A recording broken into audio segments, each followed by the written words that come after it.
In this video, I'm going to go over one of the trickier free response questions from the last several years, the 2017 exam's question number 6. And the only reason this one is a little bit trickier than other problems you may have seen from your other practice is when I look at the setup, we have this function f that's an explicitly defined function of x. We also have g, which is a differentiable function, presented in a totally different format.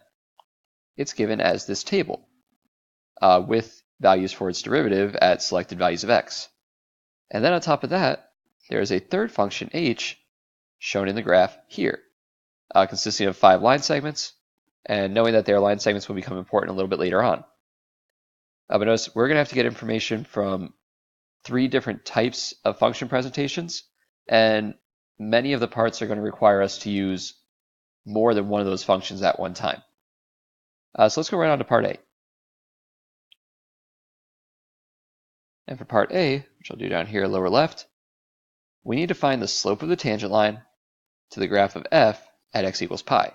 So no equation of the tangent line, just the slope, which means we just need to find f prime of pi. And for our graders, we are going to show them first that we know what f prime of x is. So the derivative of cosine of 2x, that will be negative 2 sine of 2x.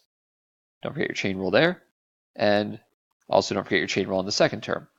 Derivative of e to the sine x, I'll still have that e to the sine x times cosine x from derivative of the inside function. And now we just need to evaluate that at pi. So we'll have negative 2 sine of 2 pi plus cosine of pi e to the sine pi.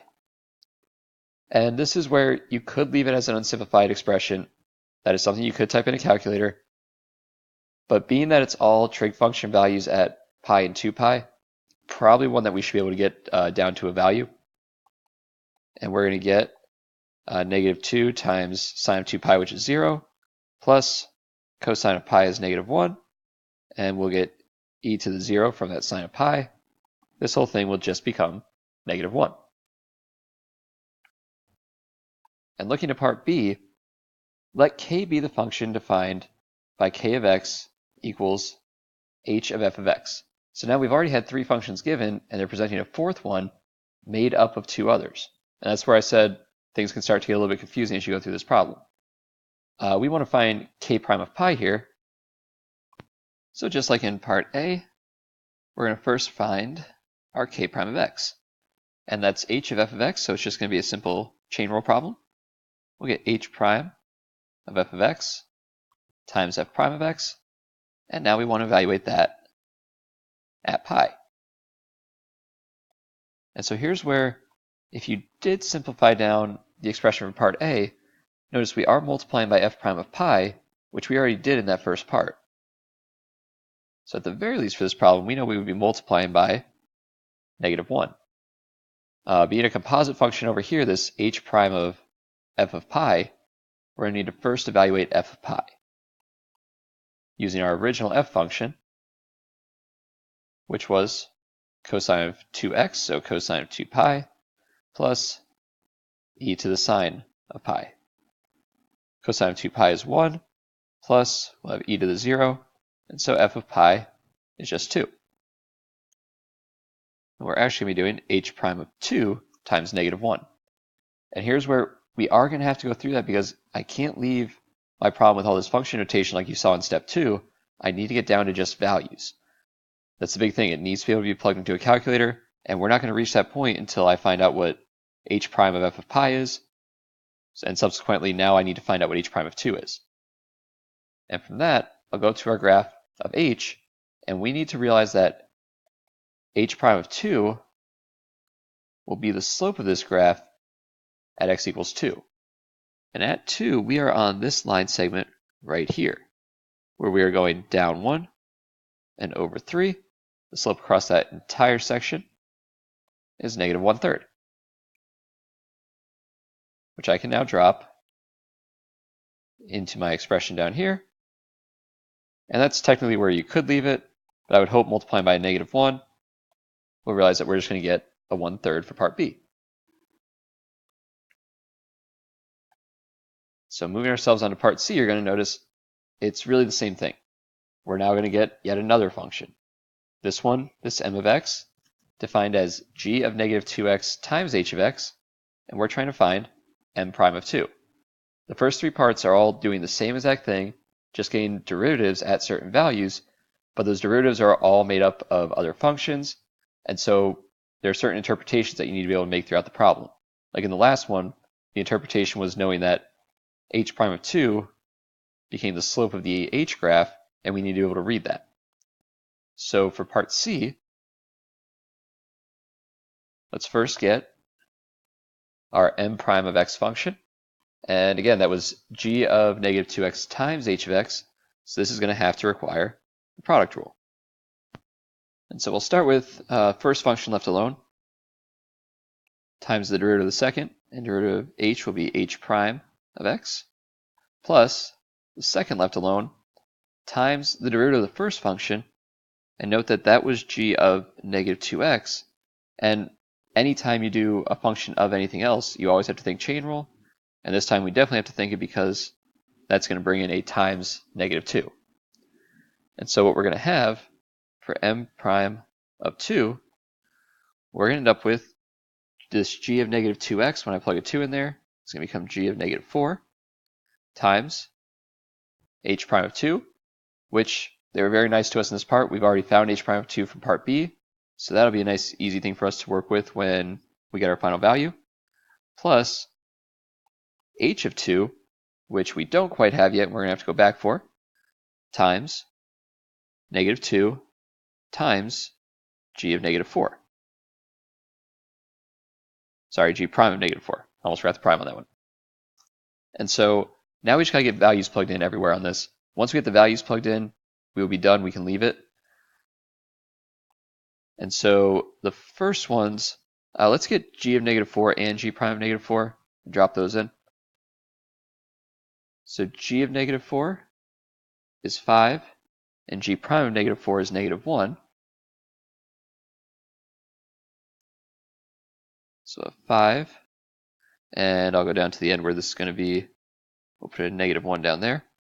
H prime of 2, again, we already had from part B, so we'll have a negative 1/3 there, plus we're going to still have a negative 2 in those brackets from before, and now we just need h of 2.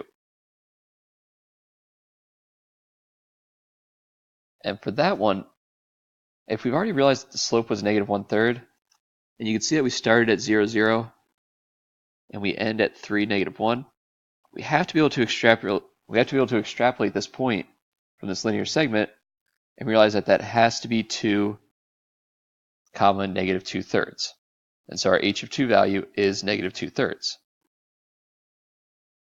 And without that, we wouldn't be able to get full credit on this problem, unfortunately. And that right there, now that we're out of function notation, just on numerical expression, we can leave. If you do want the answer, as always, just be careful with that. You will have a negative 5/3 here. That entire second expression, there's 3 negative signs, so it would be minus. The 2/3 times the 2 will be 4/3. And we should end up with negative 9/3 or negative 3. Man, don't worry about that. Don't waste time. Finish once you get to the numerical expression. And that'll leave us just with part D. Is there a number C in the closed interval negative 5 to negative 3 such that g prime of c equals negative 4? And that wording that needs to bring up something to us, we're trying to prove a value for a function. This has to be an intermediate value theorem problem or a mean value theorem problem. And just keep in mind, always get everything in relation to functions that you are given. Are we trying to prove a value for a given function? So given function, which is IVT, or derivative of a given function. Well, in this case, we were given g of x, at least in some ways, because of values, but we also have select values for g prime of x as well. So if we look at the table, we're going to have to pick out which one we think works best. And what we're really looking for is, I would say since we're already given information on g prime of x, let's first look and see if there's any span of numbers in this g prime of x column where we have a number that's lower than -4 and higher than -4, because then we'd be able to just use IVT with g prime. And the lowest this ever goes looks like -3, and the highest it goes is 4. Since -4 is not inside of that range, we're not going to be able to use IVT. So IVT is going to be out, which means it has to be mean value theorem, and they're already telling us the interval we should be using. If we've identified that we are going to use mean value theorem, the first thing we're going to state is since, and again, we're working g prime, so we got to state something about g. I don't know why I wrote since twice. So since g of x is differentiable, and remember the other part of your setup for this, we have to prove that the value we want for the derivative is the same as the average rate of change on our interval. So we would want to look at g of -3 minus g of -5 all over -3 minus -5. And so we're going to have for g of -3 is 2, g of -5 is 10. So 2 minus 10 over this -3 plus 5, which would be 2, and that will equal -4. So we have all the conditions that we need. So by mean value theorem, and now we take advantage of their wording, probably just going from here to here, there is a number c in the closed interval -5 to -3 such that g prime of c equals -4.